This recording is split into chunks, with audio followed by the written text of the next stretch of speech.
Welcome to Lecture 12 for Chemistry 312. This lecture is on uranium chemistry and the fuel cycle, and the lecture is in two parts.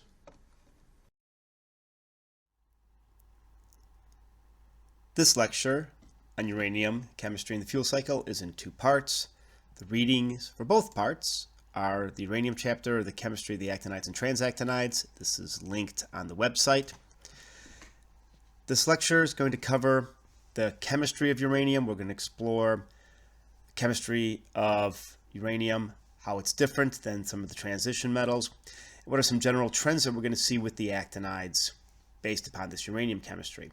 We're also going to explore the chemistry of uranium within the fuel cycle. It really is the dominant reason that the chemistry of uranium is explored.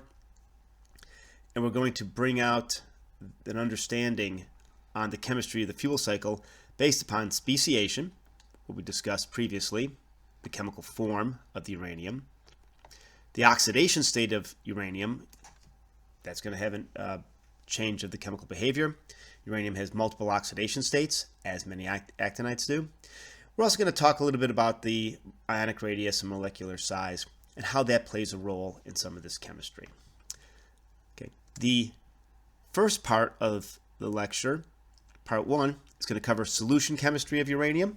And what we're going to see when we discuss the solution chemistry of uranium is that the uranyl species dominates. That's the UO2 2+. An example of a solid phase is here uranyl nitrate. This compound, if one adds that to solution, it'll dissolve, and the uranyl ion UO2 2+ will be in solution. You should also notice that the color here, you see that there are some yellow species. Those are uranium-6, the uranyl species. That color is indicative of that species. In solution chemistry, you can use this to explore uranium, the uranyl species, by UV visible spectroscopy. And it's also a key to understanding some of the changes in uranium chemistry based on this speciation. We're also going to talk about uranium separations. We're going to give examples of separating uranium from ore, and this same information can be applied to uranium in nuclear fuel. So again, exploiting the chemical differences of uranium, changing its speciation from the chemical forms of other elements that would be present in the material that one wants to separate it from, and from that achieving separations. Separations can include both solution and solid phases, volatile phases. There's a number of different routes, and we'll explore this a little bit later in the course, more detail on separations. The final part of part one of lecture 12 is going to be on the fluorination and enrichment of uranium. Again, this is deeply hooked with the fuel cycle. When we say enrichment, we mean isotopic enrichment. Natural uranium has 0.7% uranium-235. Nuclear fuel has about 3.5% uranium-235. In order to create this nuclear fuel, which is generally this chemical form, the oxide or even the metal, one needs to have the isotopics of the uranium higher than the natural. So how does one do that? It's through this species. We're going to talk about uranium hexafluoride. It's a solid with a high vapor pressure, so it sublimes, goes from a solid to a gas phase under normal atmosphere. Once it's in a gas phase, one can achieve separation based upon the differences between uranium-235 and uranium-238, and we'll discuss this within the lecture. One thing I do want to point out at the beginning when we talk about speciation, and it's evident here, are the different colors. These colors indicate different chemical forms, and we can see, for instance, UF6, well, here's a UF4, so the difference is, well, this is +4 oxidation state, this is a +6 oxidation state. UF6 as a solid actually looks like snow, so it's fundamentally colorless, whereas the +4 fluoride compound is green. One can immediately see a reaction and understand a change in oxidation state just from its color. If one were to take uranium hexafluoride and reduce it to the tetrafluoride, this green compound would form from a clear compound. The other changes, we've already mentioned the +6 for the uranyl is this yellow. This is U308, so it's a mixed oxidation state, and it's black. The metal is obviously metallic, and there's solid, and there's uranium metal chips or turnings. And then there's this UO2, this is uranium-4. The solids can often have, even though the same compound, have slightly different colors based upon some morphological differences. The second part of the lecture is going to focus on the oxide of uranium, the metal of uranium, as these are potential and used as nuclear fuels.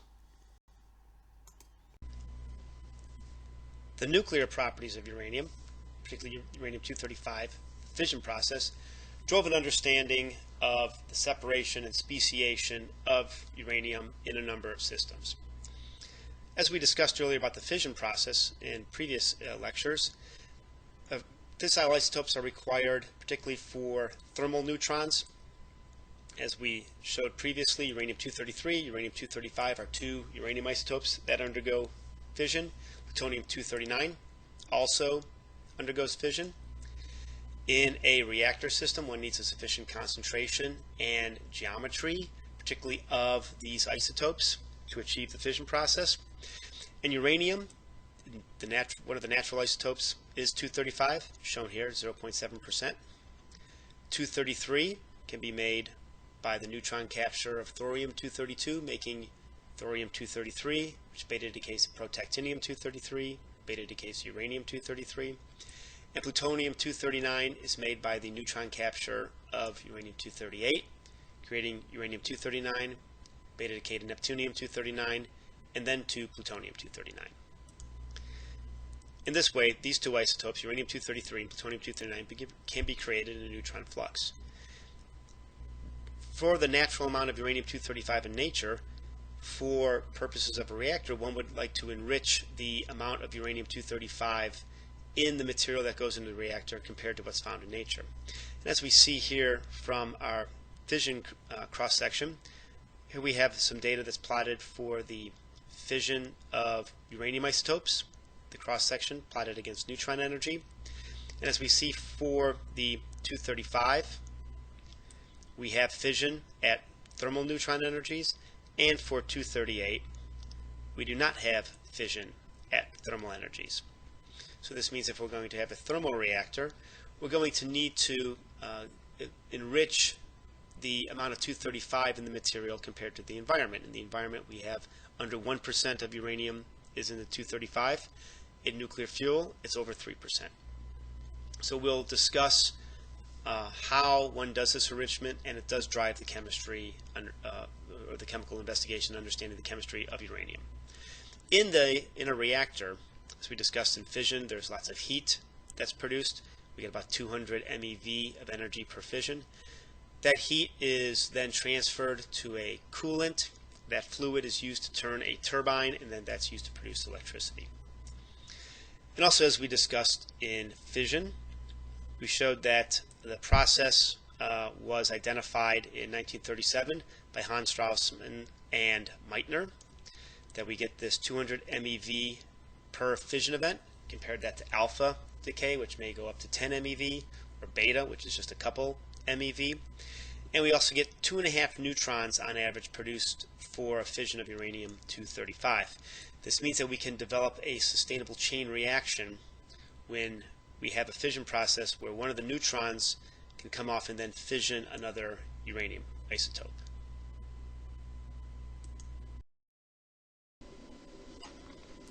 The nuclear properties of uranium have really driven the chemistry for the fuel cycle.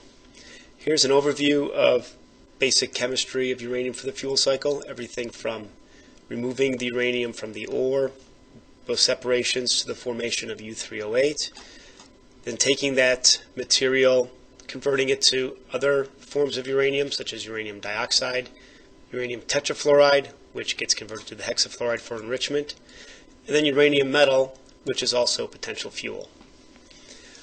This lecture we're going to explore the fundamental chemistry of uranium and use that information for understanding the applications of uranium chemistry to the nuclear fuel cycle.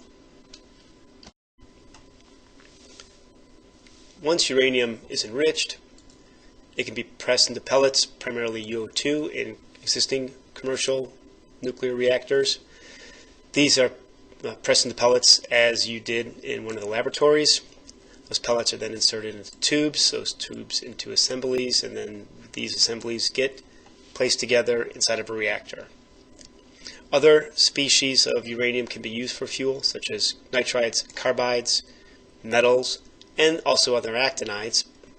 Plutonium, which is fissile, and thorium, the 232 isotope, capturing a neutron, creates thorium-233, decaying to uranium-233 through protactinium-233.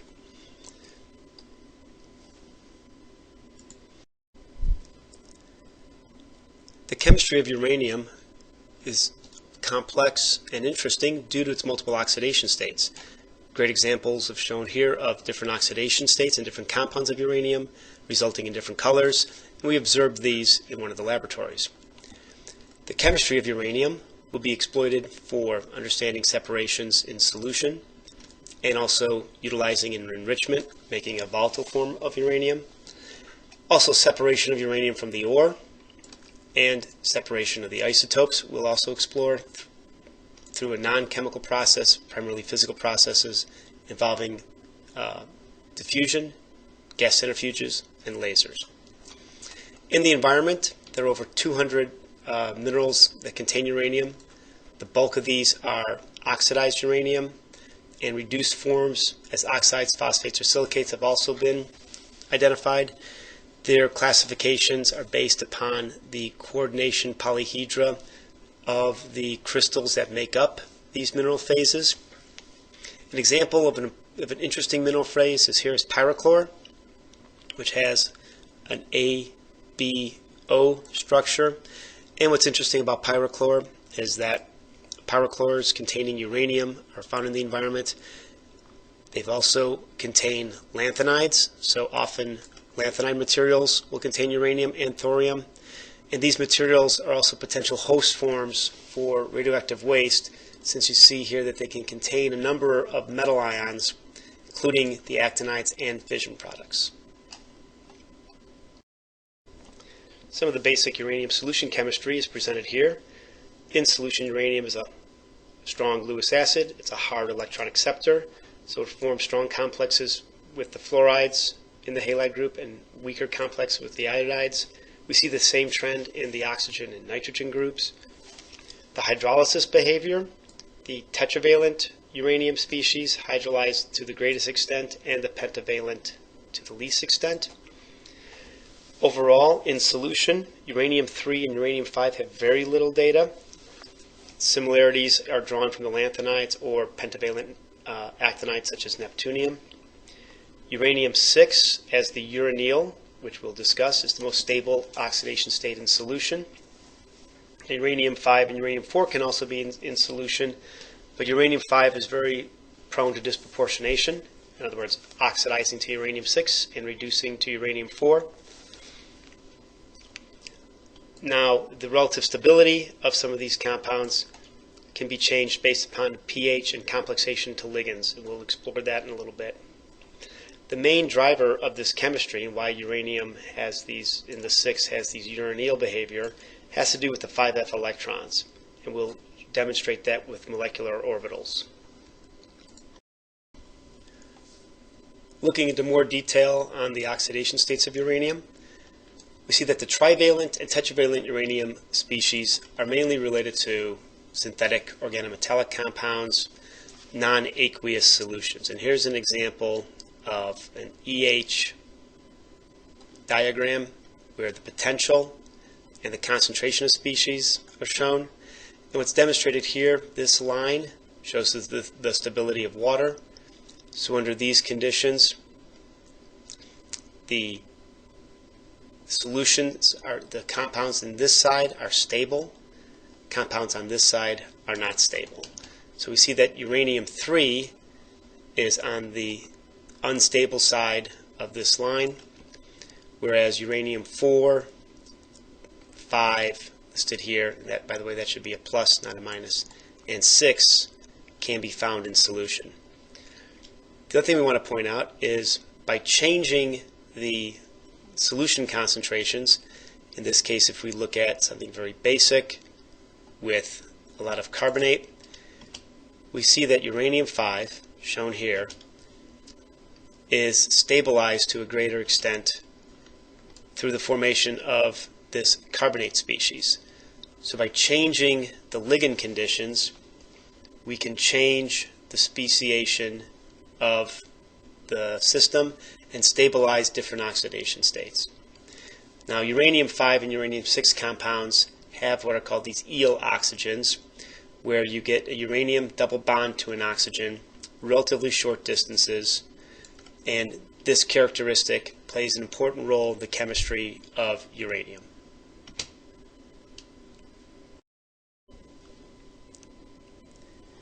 An overview of uranium solution chemistry as a function of oxidation state is provided here. Uranium-3, as we showed with the EH diagram, is not stable in aqueous solutions, and there are very few studies of uranium-3 in solution due to this lack of stability.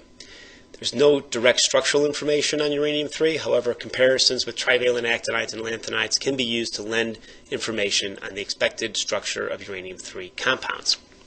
Tetravalent uranium is stable in very strong acid, and the strong acid is required to prevent hydrolysis. You can prepare tetravalent uranium from uranium-6, where you can perform electrolysis on systems, reduce uranium-6 to uranium-4, and have complexes in the solution which will help stabilize the resulting uranium-4 species. Like other actinides, uranium-4 has a large number of coordination sites. Coordination number of 9 is expected. Pentavalent uranium has a very extremely narrow range of existence. We did see an example that in the aqueous phase it has uncomplexed, very low concentrations, but with certain systems, such as the carbonate system, it can be stabilized. Uranium-5 has been, these stabilizations have been used to prevent rapid oxidation or reduction or disproportionation, and be useful in evaluating information about the expected behavior and structure of uranium-5 compounds. The redox potentials gives free energy and other thermodynamic data for the different uranium oxidation states is presented here. Uranium-6, hexavalent uranium, is the most common uranium oxidation state in solution. And from solution species, a large number of compounds have been prepared, either by crystallization or hydrothermal methods. And the main species of uranium-6 in solution is the uranyl. Here's an example of water coordinating to uranyl. There's uranium, oxygen, here's the waters, and we see that this axial coordination is dominated by the oxygens, which we'll describe through the F electron interactions. And this equatorial plane is where ligand interactions can occur. We see the waters coordinating with the uraniums through this equatorial plane. Data for the hydrolysis of uranium-6, uranium-4 species, and estimates of uranium-5 and 3 are provided here. So this allows us to use this data to do speciation calculations. As we've already mentioned, the chemical bonding of uranium in solution is dominated by the uranyl, UO2 species. This linear molecule is derived from the interactions of the 5F electrons and the 2p and s orbitals on oxygen. Modeling has been performed to look at those interactions of the atomic orbitals to form the molecular orbitals. And here's some data from both the ionic and density functional theory results.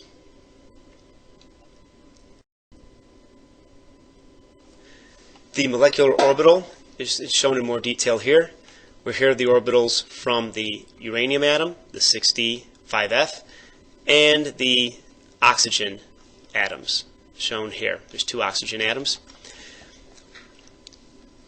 What is demonstrated here in this molecular orbital is the highest occupied molecular orbital is composed of these sigma and pi bonds shown here. These sigma and pi bonds can be excited through absorption spectroscopy to occupy these levels. And this is what gives rise to the characteristic absorption spectra for uranyl that we've seen in the lab. And here's an example of data in uranium-6, the uranyl ion in nitric acid from 0.1 to 8 molar. We see the very characteristic peak with some changes due to change in speciation as a function of nitrate concentration. Now the reason that these orbitals exist, that these molecular orbitals exist, is the mixing of the atomic orbitals. An example is shown here. Here's the p orbitals, the pz squared, 2pz orbitals from oxygen, mixing with the 5fz cubed orbital from uranium, forming these sigma orbitals. As we can see, not only can these sigma orbitals form, but some pi orbitals, the sigma, and another pi orbital, and here's a sigma orbital. So those are the 4 orbitals, 2 sigmas, 2 pi's, that are responsible for this eel oxygen coordination in uranium-6. Has to do with this pi, this pi orbital interacting with these f orbitals, this s interacting with this f orbital, and the other f orbitals are non-bonding. As we've already stated, the uranyl is UO2+. So these eel oxygens force a formal charge on uranium, which is below its 6 oxidation state. Now the net charge on the metal ion is actually a little bit larger than the 2+, estimated to be around between 2.4 for the water system and 3.2 for the fluoride system. And since the overall charge of this is +2, that means that the oxygens are going to have net negative charges on them. This has been exploited for forming metal complexes with these eel oxygens. These are called cation-cation interactions that you can explore for the actinides. And these can be evaluated by assessing the change of the uranium-oxygen bond through the complexation, and this bond can be evaluated through IR and Raman spectrum. As we mentioned earlier, the thermodynamic data for the uranyl species are available. In a very simple system, with the total amount of uranium being 1 × 10⁻⁶ moles per liter, we see that above pH 4, the free uranium begins to disappear. Around neutral, it gets dominated, the speciation is dominated by the dihydroxide. And at higher pH, we get the trihydroxide anion formed. If we go to higher concentrations, we see a notable difference where between pH 4.5 and up to around pH 11, we get schopite, which is the hydroxide precipitate of uranium dominating at higher uranium concentrations. These speciation calculations were performed with CHES, which was explained in the speciation section of the radiochemistry course. The uranium chemistry we've just described can be used for separating uranium from ores and making compounds of use to the fuel cycle. So we'll explore this, and we'll start off with the obvious location, separating uranium from ore. The initial separation or concentration of the ore is just based upon density. Then once you have a phase of ore with a relatively high concentration of uranium, the uranium can be leached into an aqueous phase. Once in an aqueous phase, the uranium can be removed from other metal ions by ion exchange, solvent extraction, or precipitation. There are 2 main routes of separating the uranium from the ore. One is an acid leach, so sulfuric acid, pH 1.5. You form the uranyl sulfate species. They're anionic in nature. They can be separated by anion exchange. Oxidizing may be necessary, so some oxidizing agents are used. And if iron is present in the ore, it can be removed by precipitation close to pH 4. If you're in a system such as limestone, which has a lot of capacity to absorb acid, one can explore carbonate leaching. With carbonate solutions. One can form the anionic uranyl carbonate listed here.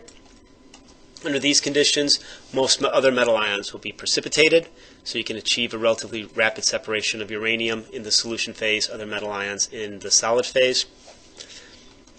Use of bicarbonates prevents the precipitation of the sodium diuranate, and this is primarily used for gypsum and limestone in the host aquifers, since adding acid would dissolve these host forms preferentially.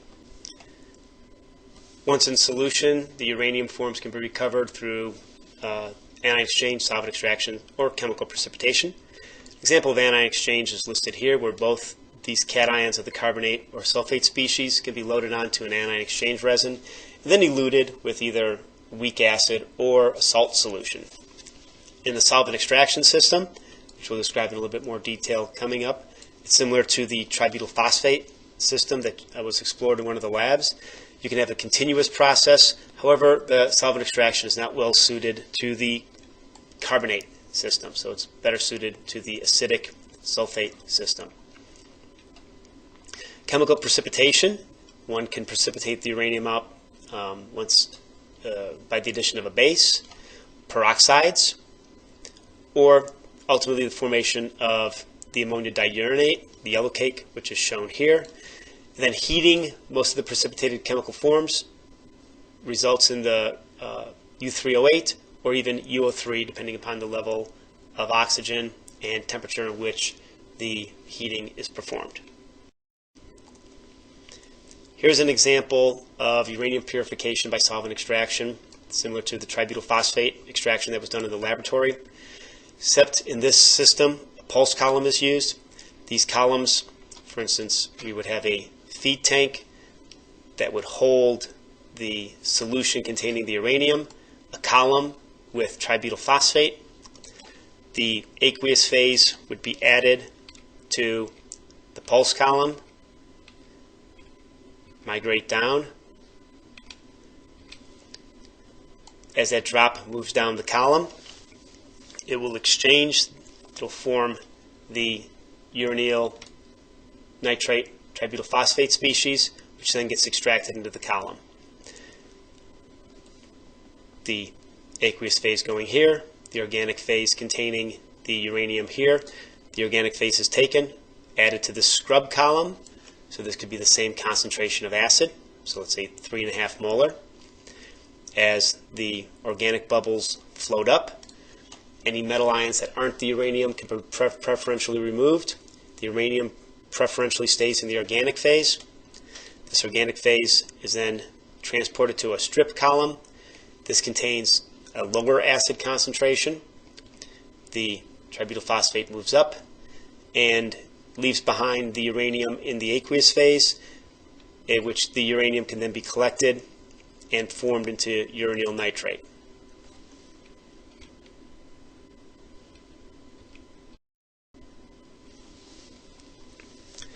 Right, so we went over how to separate uranium from the ores and how to purify the uranium from those ores. Now we have a system where we need to enrich our uranium. If you remember, natural uranium is only 0.7% 235.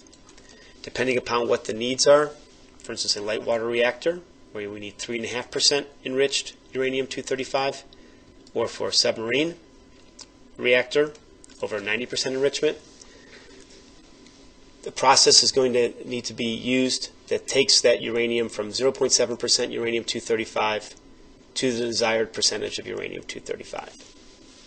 And here's some data on uranium enrichment related to devices. 10% cannot be used for a device, and 20% needs around 100 kilograms, and this is the boundary for high enriched and low enriched uranium. In order to achieve a separation of uranium isotopes, methods other than chemical separations are going to need to be exploited. The differences in the isotopes can be primarily mass, or perhaps even the nuclear magnetic moment, thinking about the difference between uranium 235 with a different spin and parity than uranium 238.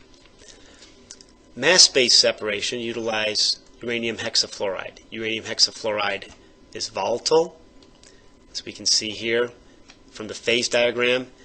It has a large gas phase component, and this uranium hexafluoride can be formed from the reaction of uranium compounds with fluorine at elevated temperature.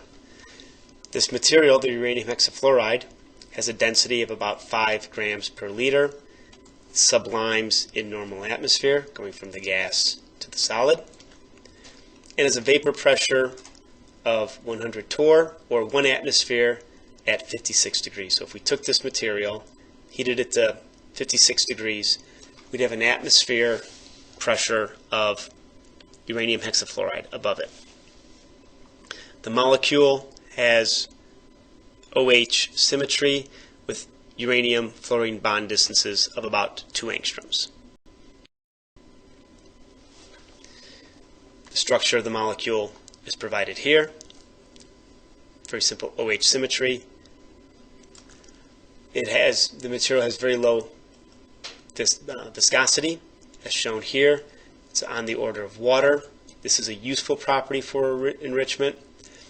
And with water, uranium hexafluoride reacts to form the uranium difluoride and HF. Uranium hexafluoride, as you can imagine, with a fluorine compound, can react with a number of metals, however is found not to react with nickel, copper, or aluminum. So materials made from these elements are needed for the enrichment process. We'll explore some routes that exploit this volatile behavior of uranium hexafluoride for enrichment. The first example of enrichment is a rather straightforward system relying upon electromagnetic separation. Fundamentally, this is what's used in a mass spec. Ions are accelerated in a potential. They have the same kinetic energy. If they have the same energy, if their masses are different, their velocities will be different. If these ions are in a magnetic field, they'll have a radius listed here. This radius is a function of mass, velocity, the charge, and the magnetic field. So we can see that the radius is equal to those components shown here.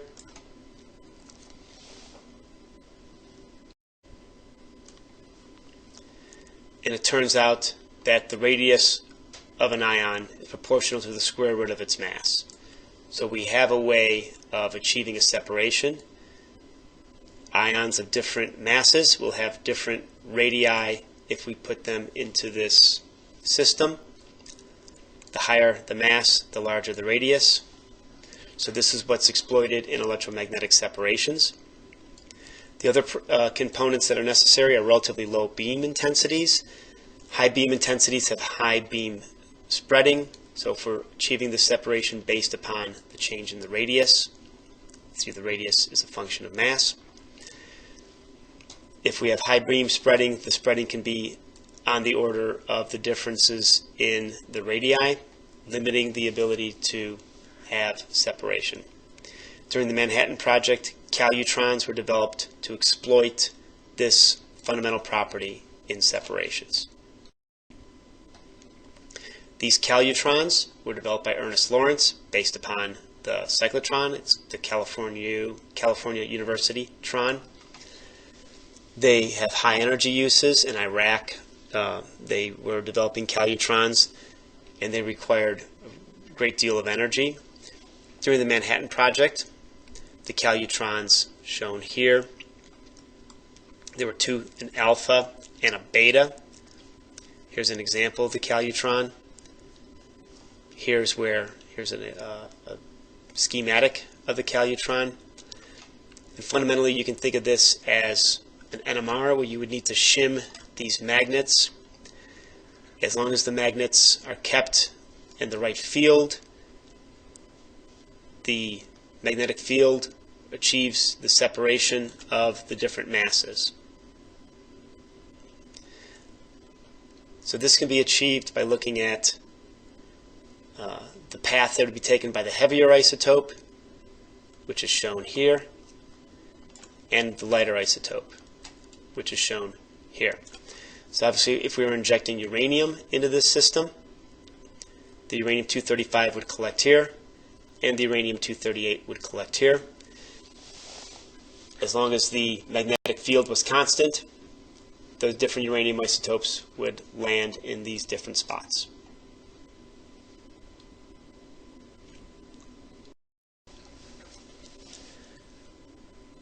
While the calutrons were sufficient for use in the Manhattan Project, their efficiency was not suitable for industrial applications for the nuclear fuel cycle. The first method that was developed was gaseous diffusion. As you can see, by the late 70s, most of the world's uranium was enriched through gaseous diffusion. Later, this was overtaken by gas centrifuges, which we'll explain next. Gaseous diffusion is based upon thermal equilibrium. So if all molecules in a gas mixture had the same average kinetic energy. So these average kinetic energies are the same, 1/2 mv squared, are the same if the average kinetic energy is the same. The one with the isotope with the lighter mass will have a higher velocity. On average, uranium-235 hexafluoride is about 0.4% faster on average than uranium-238 hexafluoride. If we put this in a system where it impinges upon a barrier, and this barrier has a certain permeability for the uranium hexafluoride, the uranium-235 hexafluoride will impinge upon that barrier more often and diffuse through, on average, at a higher rate. Now, uranium hexachloride can also be used for enrichment. But the question is, why would this be more complicated? And that has to do with the fact that the chlorine has 2 stable isotopes, so your masses would vary based upon not only the uranium but also the chlorine.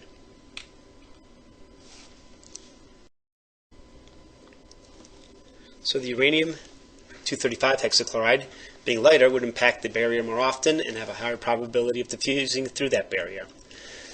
The barrier properties, like what we'd mentioned earlier, needs to be resistant to the hexafluoride. This includes the use of nickel or aluminum oxide. Also some engineering parameters. This hole in the barrier, the diameter needs to be smaller than the mean free path so that the prevents gas collision within the barriers so that the uranium wouldn't be diffusing back out. And it needs to permit permeability at low gas pressure, so you need very thin material. There's a few types of materials that have been examined. A film type with pores created in a non-porous membrane. This can be done by dissolution or etching, or an aggregate barrier where the pores are voids between particles in sintered barrier. Often the material is a composite barrier from films and aggregates. An example of a gaseous diffusion system is shown here.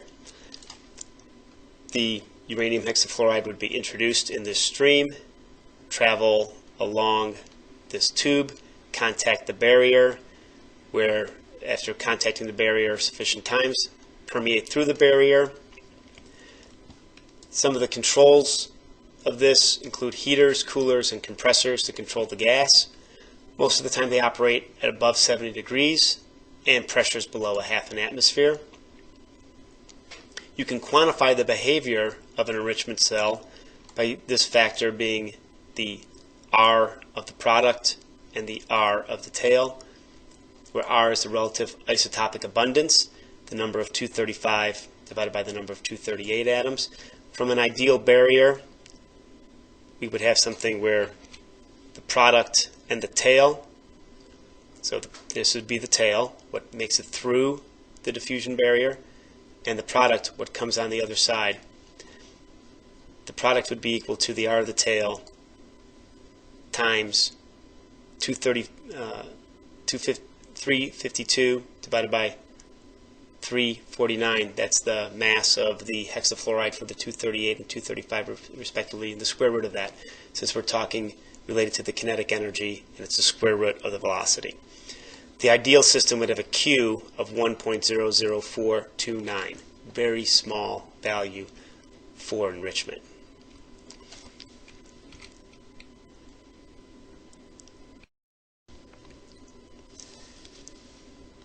This Q that we discussed in the previous slide is an idealized value under the best conditions. The real barrier efficiency is not nearly as good. It's actually around 70% of this amount. This can be influenced by a number of conditions, including pressure, mean free path of the system. An increase in temperature leads to an increase in velocity, and this can also increase the uranium hexafluoride reactivity. So the uranium hexafluoride does react with the system, and obviously increasing the temperature leads to that. Normal operations, about 50% of the feed diffuses, and in order to optimize separation, one has developed cascades. And these cascades are linked together and are used in tandem to.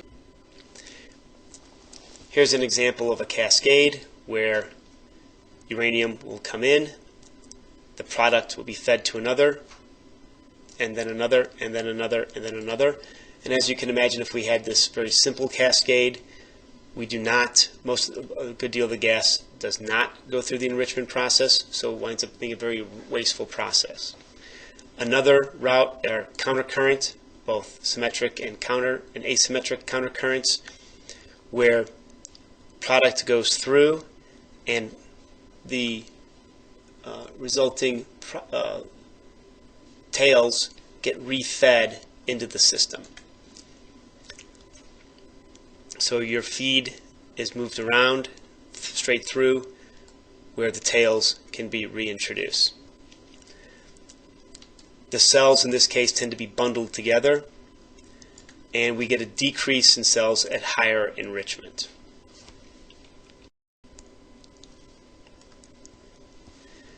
For these processes, the number of cells in each stage have to be balanced with the tails in the product. Stages can be added to achieve changes in tailings depletions. So you can vary the overall enrichment by changing stages, which are composites of cells. A unit that's used to evaluate the relative energy for enrichment is called the separative work unit. And it's the energy expended as a function of amount of uranium processed and enriched to a degree per kilogram. So for instance, if I want to get to 3% uranium-235, if I have tails that are 0.25%, I would need 3.8 separative work units. If I have lower enrichment, I would need larger separative work units. The equation for separative work unit is listed here, and it's a function of the product mass, the waste mass, the feedstock mass, and the isotopic fractions.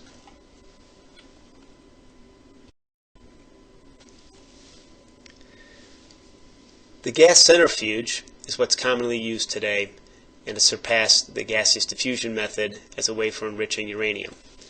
The gas centrifuge is just what it sounds, a system that will push heavier. If it was a liquid system, the more dense would go against the wall, and the center would have the lighter component. In this case, against the wall, as it's enriched in uranium-238, and the center has more uranium-235. The density is related to the uranium hexafluoride pressure.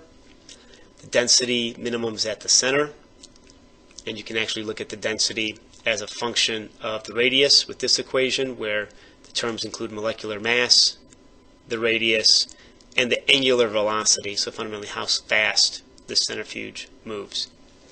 With different isotopes, you can solve this density for each isotope. We can use this fundamental equation to evaluate the efficiency of gas centrifuge systems. So what we can see here, the partial pressure of a heavier isotope is greater at the walls and less in the center. The light isotope is greater in the center.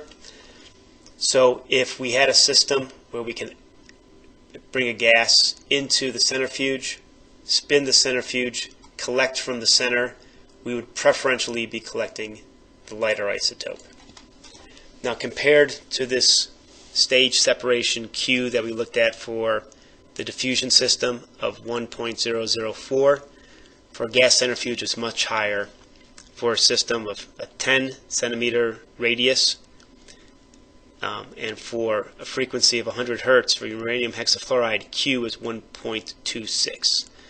So this Q is increased greatly by using the gas centrifuge. While the gas centrifuge system has this high separation factor, it's much more complicated than the diffusion setup. This has to do with the moving parts involved in the centrifuge. You have large acceleration pressures, and the fact that these centrifuges are moving at high speeds require finely balanced centrifuges. And you also have to design them so resonance frequencies are limited, so when they begin to spin, vibrations do not occur. And these high speed induces stresses on the materials that weren't necessarily found in the gaseous diffusion system. So again, alloys of aluminum or titanium and certain composites are also explored and used in the gas centrifuge system. And some of these composites can include non-metallic features.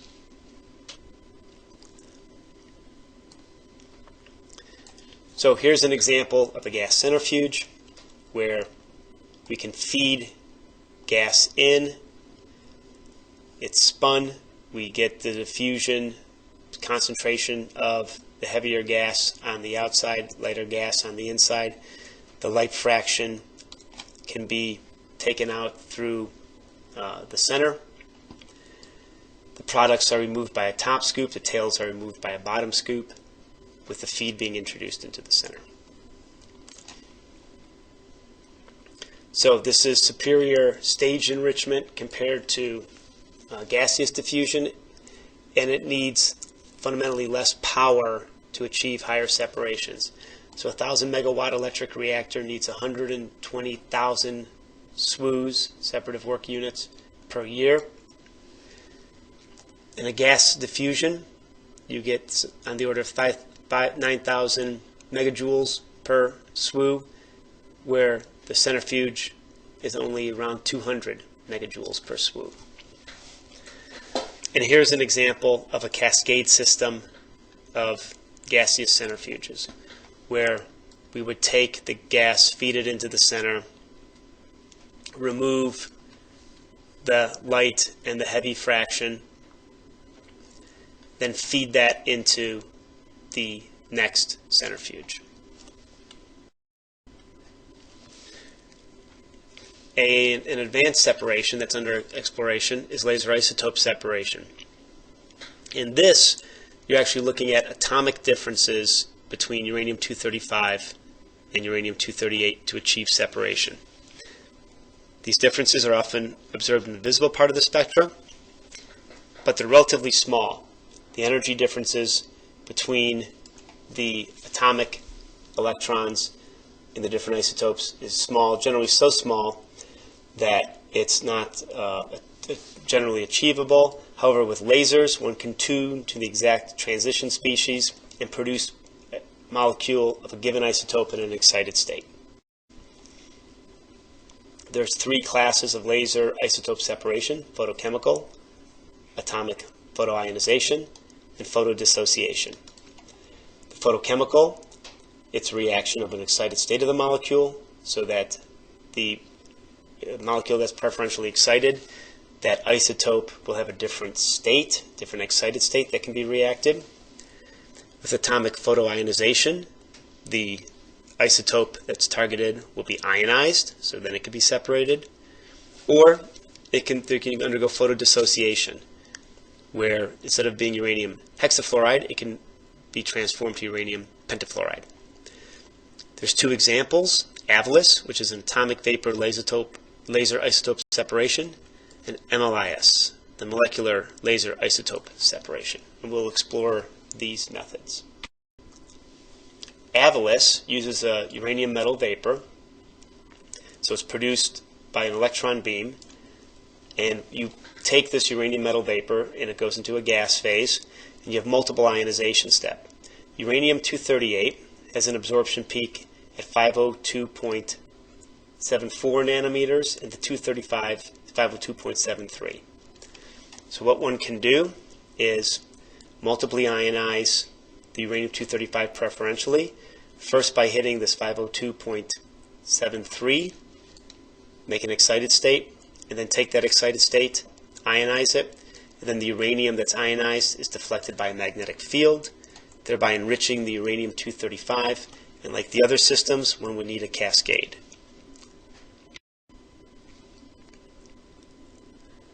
Molecular dissociation is also used as a laser-based isotope separation method. Similar to what we talked about with the metal, one can use the hexafluoride.